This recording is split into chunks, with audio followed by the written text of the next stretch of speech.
Assalamualaikum warahmatullahi wabarakatuh. Selamat malam Sobat Berpikir semua. Waalaikumsalam warahmatullahi wabarakatuh. Malam. Yang saya hormati Aidil Fitri Toyara selaku juri sekaligus ketua dari UKM Debat, yang saya banggakan tim pro dan juga tim kontra dan seluruh Sobat Berpikir yang saya cintai. Terima kasih sudah meluangkan waktunya pada malam hari ini untuk mengikuti latihan rutin debat dengan mosi Dewan ini akan menyelenggarakan pendidikan karakter khusus untuk mencegah kasus kekerasan seksual. Sebelumnya perkenalkan, saya Wahyu Rahmah selaku MC, dan selanjutnya izinkan saya untuk membacakan tata tertib pada latihan debat malam hari ini. Yang pertama, latihan debat dilaksanakan secara daring dan tertutup untuk umum. 2. Seluruh peserta yang mengikuti debat diwajibkan untuk mengaktifkan kamera dan juga berpakaian sopan. Yang ketiga, peserta latihan sesuai dengan jadwal yang telah diberikan. 4. Seluruh penonton diwajibkan untuk menonaktifkan mikrofon. 5. Argumentasi yang dipaparkan tidak boleh mengandung unsur sara, provokasi, atau hal lain yang dapat menimbulkan kegaduhan. 6. Peserta debat diperbolehkan untuk membawa catatan, alat tulis, dan lain sebagainya yang mendukung kegiatan latihan. 7. Mosi akan dikirimkan setiap hari Selasa. 8. Peserta latihan debat wajib mencantumkan nama atau username sesuai dengan format berikut. Contoh, pro_Selena Gomez. 9. Moderator berhak untuk memotong dan menghentikan pemaparan peserta apabila melebihi batas waktu yang telah ditentukan. Untuk selanjutnya, izinkan saya untuk membacakan peraturan debat terlebih dahulu. 1. Waktu untuk masing-masing pembicara selama 5 menit. 2. Pembicara penyimpul diberi waktu 3 menit. 3. Pembicara ketiga tidak diperbolehkan untuk menjadi pembicara penyimpul. 4. Interupsi baru boleh dilakukan setelah 1 menit waktu pembicara memulainya dan 1 menit sebelum pembicara mengakhirinya. 5. Interupsi akan dipersilahkan oleh pendebat yang sedang berbicara. 6. Durasi untuk interupsi maksimal 10 detik. 7. Apabila interupsi melebihi 10 detik, maka moderator atau juri berhak untuk menghentikannya. 8. Interupsi tidak diperkenankan pada giliran pembicara penyimpul. 9. Apabila terjadi kendala teknis pada salah satu peserta latihan debat yang sedang menyampaikan pendapat, maka rekan satu timnya berhak untuk menggantikan dan melanjutkan argumen dengan durasi waktu yang tersisa. 10. Peserta wajib berpakaian rapi dan sopan selama latihan berlangsung. Itu tadi peraturan debat pada malam hari ini. Untuk selanjutnya akan dilanjutkan oleh moderator, yaitu Kak Fauzul Hadi Arya Langga. Kak Fauzul, apakah sudah siap? Siap, MC. Baik. Untuk selanjutnya saya serahkan ke Kak Fauzul. Silahkan, Kak. Baik, terima kasih kepada MC yang telah mempersilahkan saya. Sebelum kita lanjutkan kegiatan latihan kita pada malam hari ini, saya ingin cek dulu dari kedua belah tim. Dari tim pro, apakah sudah siap? Mana suaranya tim pro? Sudah, Kak. Oke, dari tim kontra, bagaimana? Sudah. Sudah, Kak. Oke, baik. Tanpa menunggu lama-lama lagi, kita akan memulai latihan debat pada malam hari ini dengan mosi yang disuguhkan adalah Dewan ini akan menyelenggarakan pendidikan karakter khusus untuk mencegah kasus-kasus kekerasan seksual. Masing-masing pendebat diberi waktu 5 menit untuk berargumentasi. Dimulai dengan argumentasi pembuka dari pembicara pertama dari tim pro. Pembicara pertama dari tim pro, apakah sudah siap? Sudah, Kak. Baik. Kepada pembicara pertama dari tim pro, saya persilahkan. Perdebatan akan saya mulai dalam hitungan 3, 2, 1. Assalamualaikum warahmatullahi wabarakatuh. Terima kasih kepada moderator atas kesempatan yang diberikan, Dewan Juri yang terhormat, tim lawan, dan teman-teman yang saya sayangi. Selamat malam dan selamat sejahtera bagi kita semua. Dewan Juri dan teman-teman sekalian, sebelum kita mendebatkan mosi kita pada malam hari ini, izinkan kami dari tim pro untuk memperkenalkan diri. saya, Nabila Melisa, selaku pembicara pertama, ada rekan saya, Risma, sebagai pembicara 2, dan ada Pupul selaku pembicara ketiga. Di bagian akhir dari sistematika debat ini akan ditegaskan kembali oleh Risma selaku pembicara kedua dari tim Pro dalam pidato penutup. Teman-teman sekalian, seperti yang kita tahu, mosi yang kita perdebatkan pada malam hari ini ialah Dewan ini akan menyelenggarakan pendidikan karakter khusus untuk mencegah kasus-kasus kekerasan seksual. Agar pembicaraan ini terarah, maka kami dari tim Pro membatasi dengan 2 kata kunci yang menjadi dasar argumen dari tim Pro. Yang pertama, menyelenggarakan pendidikan karakter secara khusus, dan yang kedua, pencegahan kasus-kasus kekerasan seksual. Pertama, mengenai penyelenggaraan pendidikan karakter. Sebagaimana yang tercantum dalam Perpres Peraturan Presiden Nomor 87 Tahun 2017 tentang penguatan pendidikan karakter. Penguatan pendidikan karakter yang biasa disebut dengan PPK adalah gerakan pendidikan di bawah tanggung jawab satuan pendidikan untuk memperkuat karakter peserta didik melalui harmonisasi olah hati, olah rasa, olah pikir, dan olahraga dengan perlibatan dan kerjasama antara satuan pendidikan, keluarga, dan masyarakat sebagai bagian dari gerakan nasional revolusi mental. Pendidikan karakter sendiri adalah upaya untuk mewujudkan generasi masa depan, bangsa yang tidak hanya cerdas dan cakap, tetapi juga memiliki akhlak yang mulia.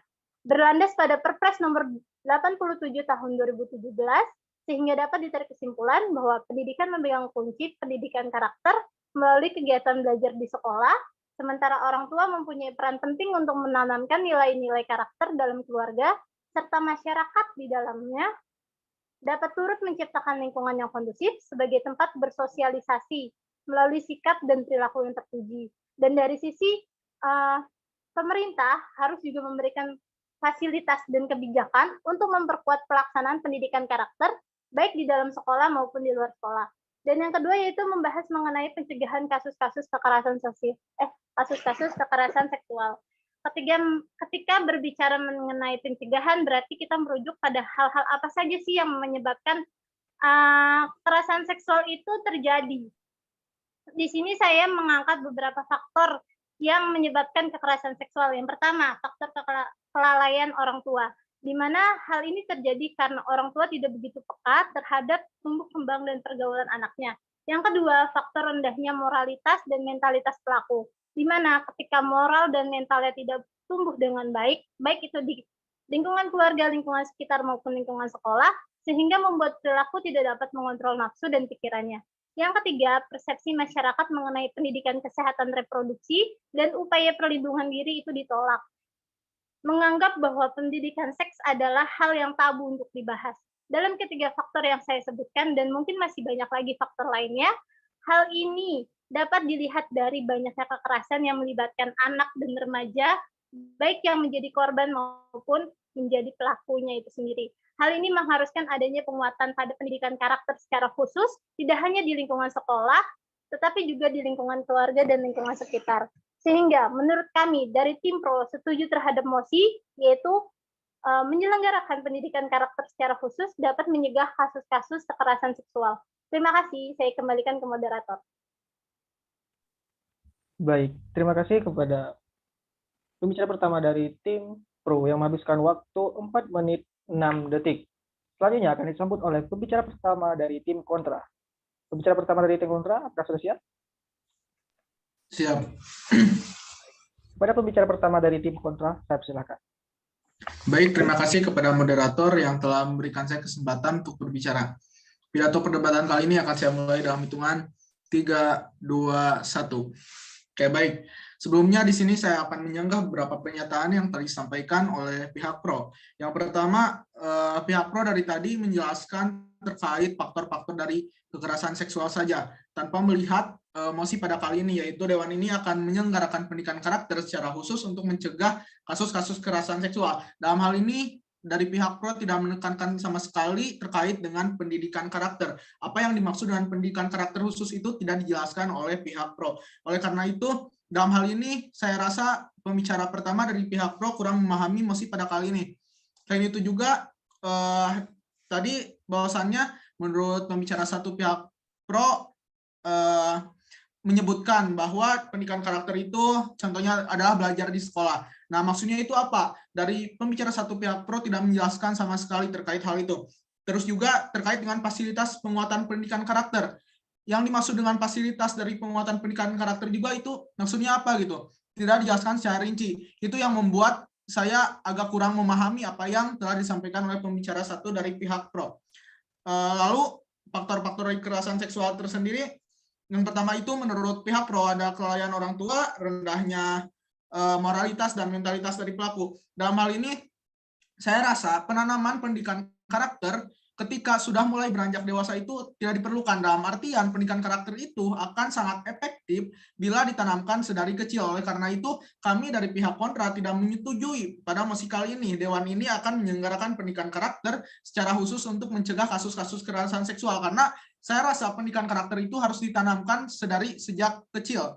Dalam artian, ketika kita sudah menginjak dewasa, yang dinamakan pendidikan karakter tersendiri itu bukan sebuah hal yang efektif untuk dilakukan. Banyak cara lain untuk mencegah kasus-kasus kekerasan seksual, seperti mengadakan workshop, ataupun di lembaga pendidikan itu kayak membuat suatu buku panduan ataupun buku terkait dengan kekerasan seksual dalam yang berisikan terkait pencegahannya. Itu akan sangat lebih efektif dan lebih dipahami dan akan dilaksanakan oleh orang-orang termasuk tenaga pendidikan ataupun para siswanya gitu, daripada menanamkan pendidikan karakter tersendiri.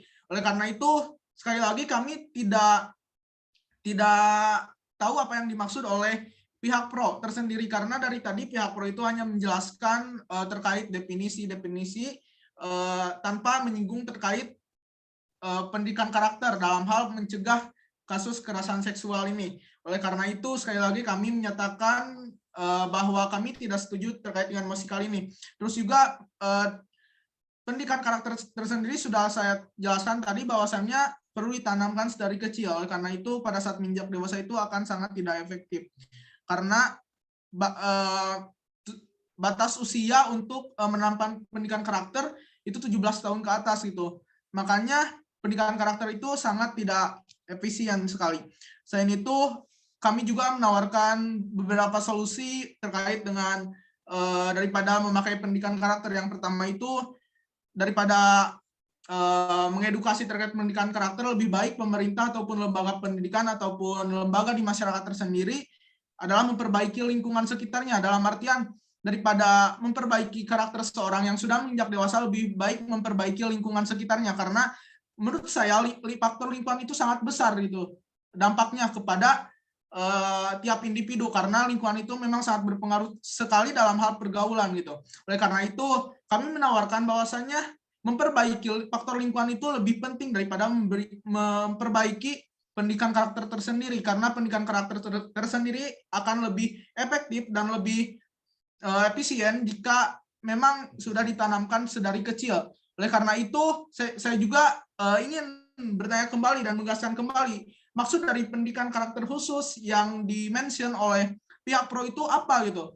Dari tadi kami tidak paham dengan apa yang telah disampaikan oleh pembicara satu pihak pro. Oleh karena itu sekali lagi kami menyatakan bahwasannya kami tidak setuju dengan mosi pada kali ini, yaitu Dewan ini akan menyelenggarakan pendidikan karakter secara khusus untuk mencegah kasus-kasus kekerasan seksual. Terima kasih, saya kembalikan kepada moderator.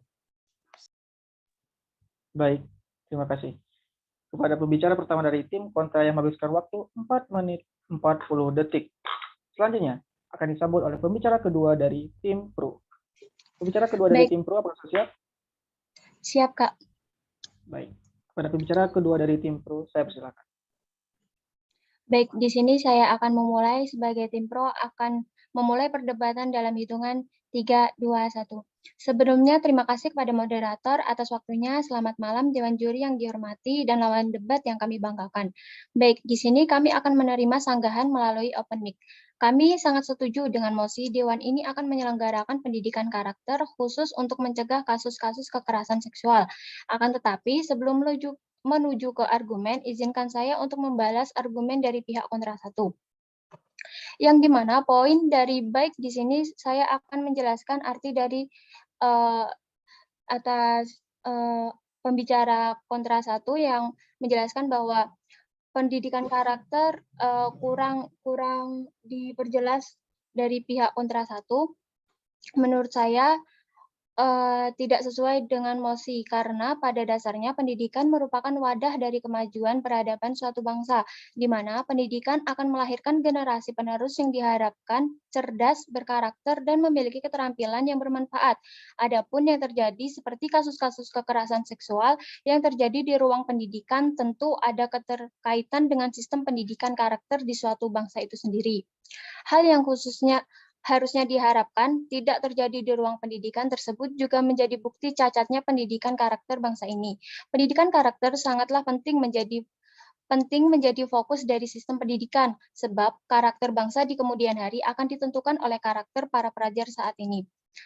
Setiap yang terjadi dalam suatu bangsa tentu tidak bisa dipisahkan dari pendidikan yang dilaksanakan. Ruang pendidikan yang selama ini kita pandang memancarkan cahaya putih bagi peradaban, nyatanya terdapat sisi kelam yang tersembunyi. Dan data membuktikan bahwa ruang pendidikan yang menjadi salah satu sumber dari kasus kekerasan dan pelecehan seksual adalah terdapat dari beberapa kasus kekerasan seksual yang terjadi di perguruan tinggi. Belum lama ini, viral kasus mahasiswa yang dilecehkan oleh seorang dosen yang juga menjabat sebagai dekan di Universitas Riau saat yang sedang dibimbing skripsi. Selain itu, juga terdapat kasus-kasus pelecehan seksual dialami oleh seorang mahasiswi di Universitas Sriwijaya yang mendapat perlakuan pelecehan oleh seorang dosen yang menjabat juga sebagai kepala program studi manajemen Unsri. Bukan main, sungguh sangat ironis hal semacam ini justru terjadi di lingkungan pendidikan. Maka dari itu pengetahuan baik. Dari tadi kami bertanya terkait apa yang dimaksud dengan pendidikan karakter khusus. Mungkin bisa dijelaskan. Terima kasih.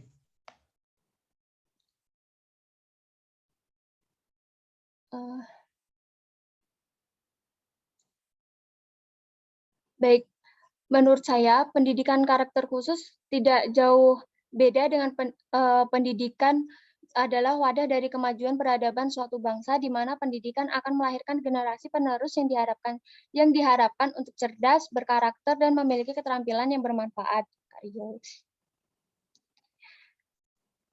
Apakah udah jelas, Kak Rio? Interupsi lagi, mungkin bisa dicontohkan apa yang dimaksud dengan pendidikan karakter khusus tersebut itu hanya sebuah definisi saja. Terima kasih. Baik.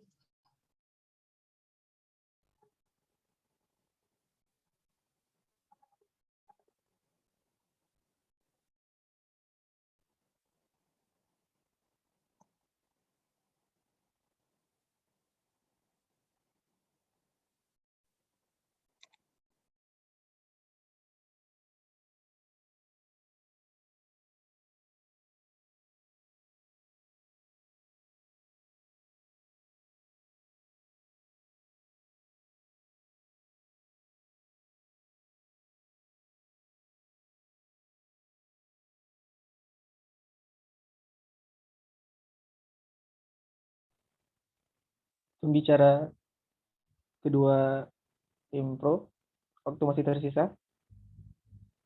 Ya, bentar, Kak.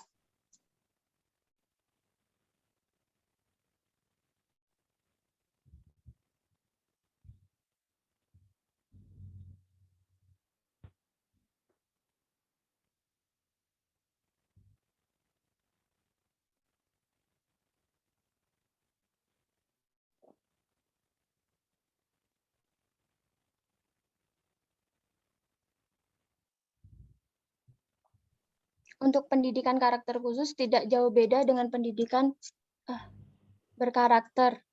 Koneksi nih. Yakni seperti jujur, toleransi, disiplin, kerja keras, kreatif, dan mandiri. Rio.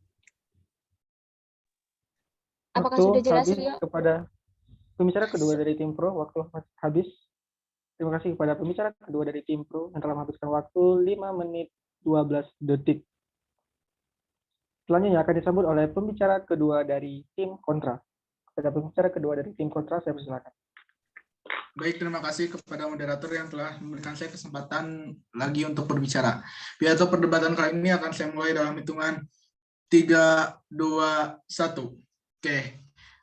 Sebelumnya saya akan menyanggah beberapa poin yang tadi disampaikan oleh pembicara kedua dari pihak kontra, dari pihak pro maksudnya, terkait dengan bahwasannya pendidikan karakter dapat merubah peradaban bangsa. Ya, memang pendidikan karakter dapat merubah peradaban bangsa ketika memang pendidikan karakter tersebut ditanamkan sedari kecil. Tetapi jika kita menerapkan sistem pendidikan karakter ini ketika sudah menginjak dewasa, itu akan sangat tidak efektif itu, karena karakter tersendiri merupakan suatu hal yang sudah tertanam dari diri kita sejak kecil gitu. Terus juga dari tadi saya meminta terkait dengan penjelasan dari pendidikan karakter khusus tersendiri, yang mana dari tadi pihak pro hanya menyatakan bahwa pendidikan karakter dari segi definisinya gitu, tidak mencontohkan apa sih pendidikan karakter khusus itu. Dan yang tadi jelaskan terkait dengan pendidikan karakter khusus, contohnya adalah jujur dan sebagainya, itu saya kira merupakan output tersendiri dari yang namanya pendidikan karakter khusus gitu.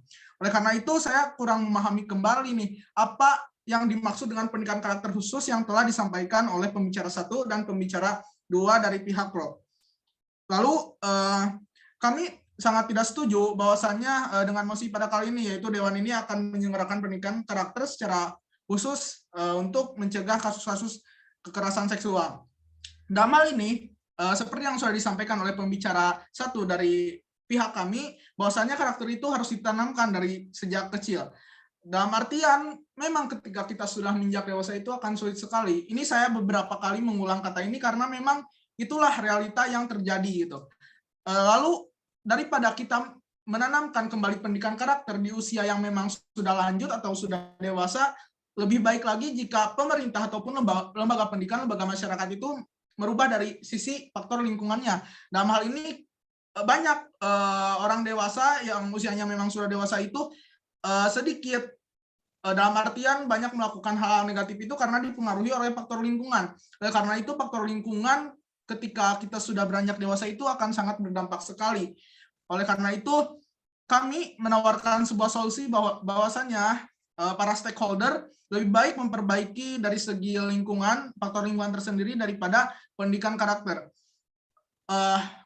Kalau berbicara tentang pendidikan karakter ini, khususnya pendidikan karakter khusus, is okay jika memang itu diterapkan dari sejak sekolah dasar ataupun yang lainnya. Ini dalam konteks universitas itu sangat tidak memungkinkan gitu. Akan lebih bijak lagi jika kita pihak universitas itu mengadakan suatu workshop ataupun webinar terkait pencegahan kasus kekerasan seksual. Bisa jadi membuat suatu perkumpulan ataupun komunitas di dalam kampus itu untuk mewadahi orang-orang terkait dengan edukasi dari kekerasan seksual tersendiri.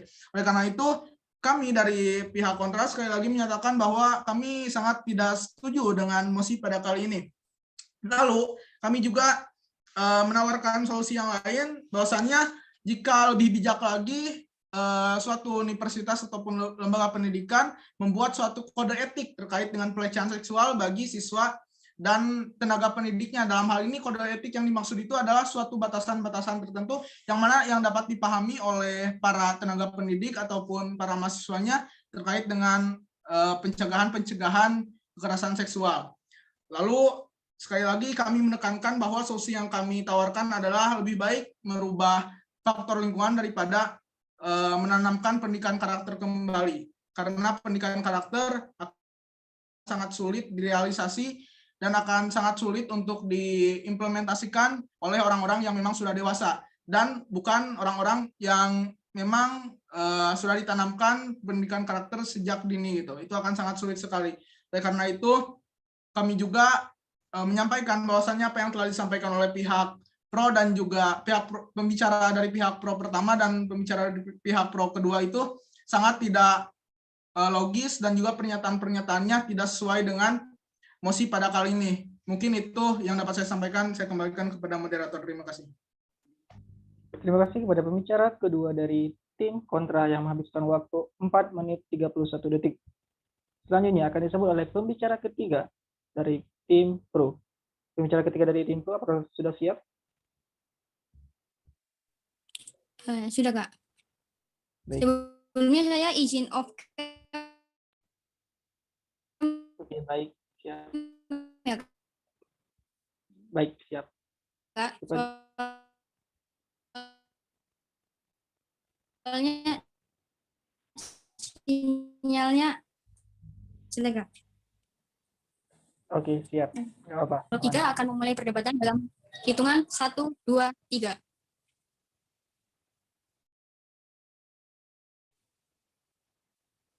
Moderator, atas waktunya, Dewan Juri yang saya hormati, dan lawan debat yang kami banggakan. Baik, di sini saya akan menerima sanggahan apapun itu melalui open mic dari lawan debat saya. Sebelum saya mengutarakan argumen saya, di sini saya akan menyangga dari tim kontra 1 dan tim kontra 2 yang menyatakan bahwa pendidikan karakter itu jika sejak dini lalu ke remaja tidak efektif.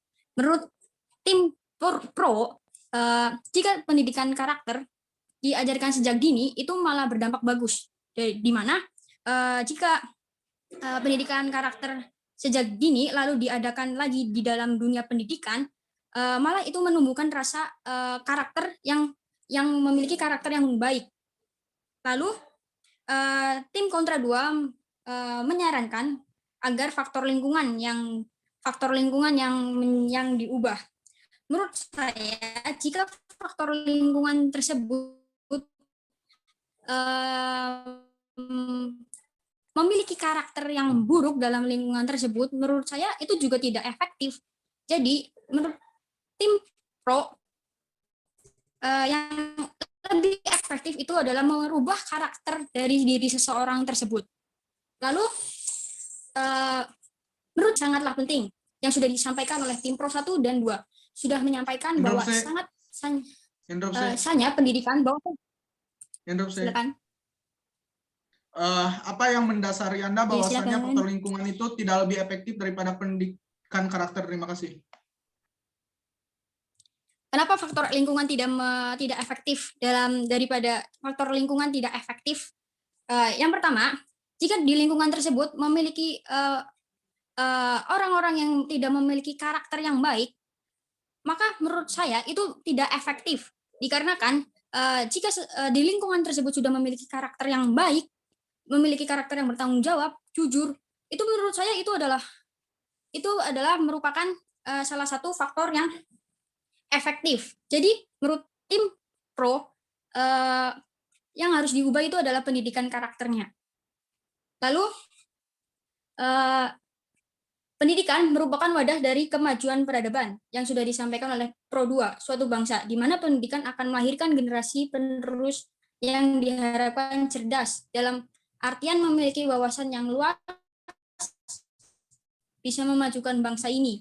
Lalu yang kedua, berkarakter, memiliki sikap yang diharapkan oleh bangsa untuk kedepannya, dan memiliki keterampilan yang bermanfaat. Tapi sangat disayangkan, banyak sekali sekarang berita-berita yang sudah disampaikan oleh tim Pro 2 bahwa mahasiswa yang dilecehkan oleh dosennya, siswa SD yang karena iming-iming nilai yang akan diberikan yang bagus. Bisa kita sikapi bahwa pendidikan karakter ini haruslah ada, bahkan harus ada sejak dini, agar nantinya anak-anak tidak mengalami shock atau kekagetan dalam dunia yang baru, seperti dari anak-anak menuju remaja. Jika mereka telah diajarkan pendidikan karakter sejak dini, mereka akan paham mana yang baik untuk mereka jalani dan mana yang buruk untuk mereka jalankan. Pendidikan karakter di sini dengan tujuan untuk mematangkan pemikiran siswa atau mahasiswa, bahkan guru, dosen, pengajar, agar mereka bisa mengontrol sikap mereka. Perlunya dorongan bersama untuk menguatkan pendidikan karakter ini, untuk mewujudkan generasi muda dan memperbaiki sumber daya manusia yang ada di bangsa ini. Jika pendidikan karakter tidak didorong dengan semangat bersama, maka akan jadi apa bangsa ini dan generasi-generasi muda yang akan datang? Apalah gunanya memiliki wawasan yang luas tapi memiliki karakter yang buruk. Maka dari itu, pendidikan karakter, jika mahasiswa-siswa atau yang lainnya itu sudah memiliki karakter yang buruk, apalagi sudah mengarah ke seks atau kekerasan seksual, menurut saya generasi-generasi kedepannya tidak akan memiliki bangsa ini memiliki SDM yang buruk.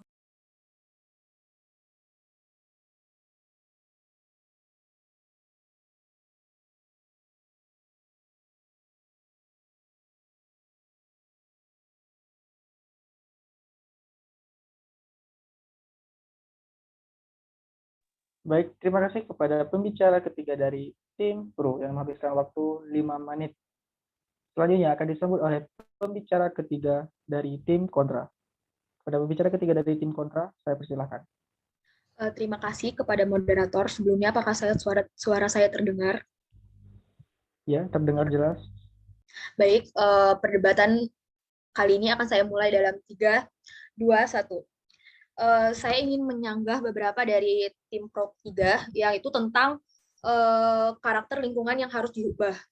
Nah, menurut saya, tidak semuanya karakter lingkungan itu memiliki lingkungan yang baik seperti bertanggung jawab tadi. Tidak semuanya lingkungan itu baik, sehingga ada beberapa lingkungan yang memang tidak baik atau kurang efektif, sehingga lingkungan itu yang patut diubah.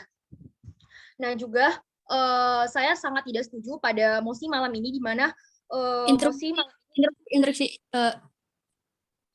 tadi saya bukan membilang faktor lingkungan yang buruk, tapi dari faktor lingkungan yang buruk itu, maka karakter dari seseorang itu tidak bisa diubah. Bukan saya berbicara faktor lingkungan itu buruk.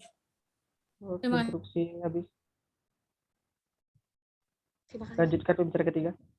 Tim kontra. Baik. Menurut saya, lingkungan itu perlu dirubah karena sifat dan karakter seseorang itu tidak hanya tumbuh dalam lingkungan sekolah ataupun lingkungan keluarga, tetapi dalam lingkungan masyarakat.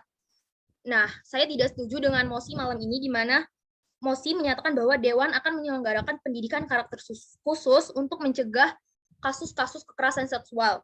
Karena menurut saya, karakter itu merupakan sifat yang tertanam dalam diri seseorang, yang dengannya dia akan melakukan berbagai sikap dan perbuatan secara mudah tanpa harus berpikir, karena sifat karakter itu sudah tertanam dalam dirinya.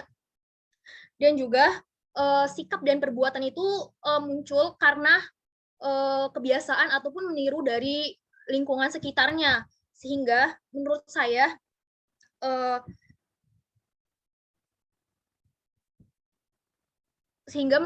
pendidikan karakter khusus itu belum tentu bisa menjamin bahwa dapat mencegah kasus kekerasan seksual. Dan daripada interupsi, apakah faktor lingkungan juga itu bisa menjadikan lebih efektif lagi daripada pendidikan karakter? Iya, apabila faktor lingkungan yang dirubah sehingga tidak bisa memungkinkan bahwa karakter seseorang itu dirubah jika lingkungannya pun ikut berubah. Sehingga, berarti yang dirubah karakternya dulu. Maaf, bisa diulangi? Berarti yang dirubah faktor karakternya dulu. Ya, karena karakter seseorang itu bisa jadi terbentuk dari lingkungan sekitarnya, tidak hanya dari lingkungan pendidikan formal maupun lingkungan keluarga. Nah, daripada pemerintah melakukan pendidikan karakter khusus, akan lebih baiknya pemerintah itu memberikan arahan dengan melakukan webinar ataupun workshop kepada lingkungan keluarga dan lingkungan masyarakat, sehingga lingkungan tidak hanya lingkungan informal, tidak hanya lingkungan formal yang mendapatkan arahan tersebut, tetapi lingkungan masyarakat dan keluarga juga mendapatkan arahan, sehingga mendapatkan perubahan untuk lingkungan tersebut. Instruksi, Sehingga kan jika siswa atau mahasiswa sudah memiliki karakter yang baik, dalam sosiologi itu sudah diajarkan bahwa setiap anak atau mahasiswa sudah bisa mengarahkan seperti sosialisasi terhadap masyarakat. Jadi menurut tim Pro, pendidikan karakter harus diadakan oleh siswa-mahasiswa karena mahasiswa atau siswa tersebut yang memiliki pemegangan pada pedoman tersebut. Menurut saya tidak juga bahwa mahasiswa dan siswa itu selalu memiliki karakter yang bagus. Bisa kita lihat pada kasus kampus UMY